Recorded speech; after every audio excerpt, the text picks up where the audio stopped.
Hey everyone, and welcome back to the Building with AppSheet series.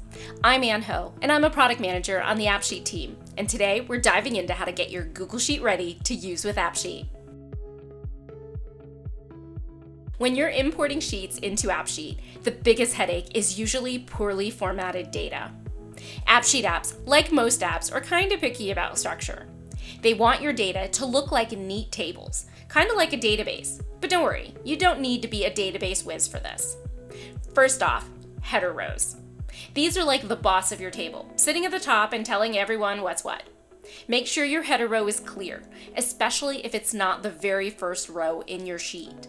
You can make it bold and use keywords like name, address, or total, so AppSheet knows it's the header. Next up, column names. These are super important. Avoid using special characters or symbols like exclamations or asterisks in your column names, and keep them short and sweet.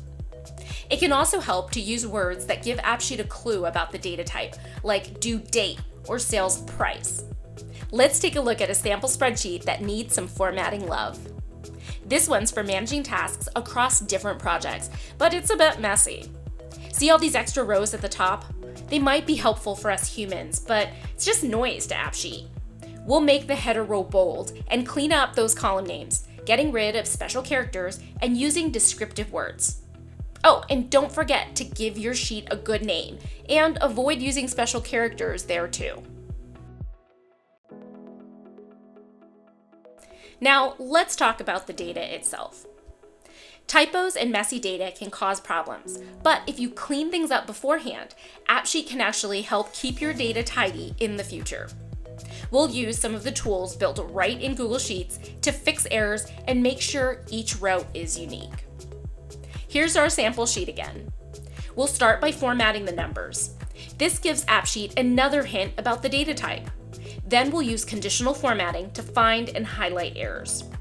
Our first rule is that these columns need to contain dates, so we'll use the isDate function to look for when this isn't true.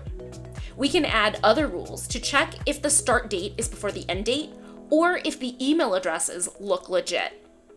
Now that all these errors are highlighted, we need to go and fix them. We can see them all easily here, but if you've got a lot of data rows, filters are your friend for finding and fixing those pesky errors. Well, that's done, but there are still some issues with our data.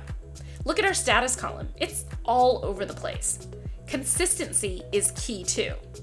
We'll use the Sheets drop-down feature to make sure only certain words can be used. Now we can easily spot and fix any rogue entries. And we can add drop-downs over in the project name column too. There's more you can do with data validation and cross-references by using multiple tables. So check out the episodes on working with data in AppSheet and using multiple tables in AppSheet. Another thing to keep in mind is that AppSheet likes unique records. Unlike Sheets, where duplicates are no big deal, AppSheet wants each row to have its own special ID, like a fingerprint. Let's go back to our sheet. We can remove duplicates using the Sheets Data Cleanup feature. And just like that, we're down to one less row. Next, we'll add a unique ID column, what AppSheet calls a key. Okay, our sheet is looking pretty good now. Let's see what happens when we bring it into AppSheet. Ta-da! AppSheet has created a basic app for us with the correct data types. And remember when we assigned a drop-down to the status column? Here it is in our app, and AppSheet made it an enum type, which is just a fancy way of saying it's a drop-down. When we click into the properties, we can see just those 4 possible options. It's like magic. And AppSheet is pretty smart, but you can always tweak things in the app editor if needed. And here's the cool part. AppSheet automatically creates views or pages for your app, so you have a working app in seconds.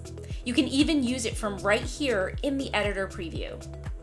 Now you can customize your app with more views, add some flair, and even create some bots to automate your workflows, like I did. But those are topics for another episode. So there you have it. With a little cleanup in Google Sheets, you can create awesome apps in AppSheet. Thanks for joining me today, and don't forget to subscribe to this series for more AppSheet tips and tricks.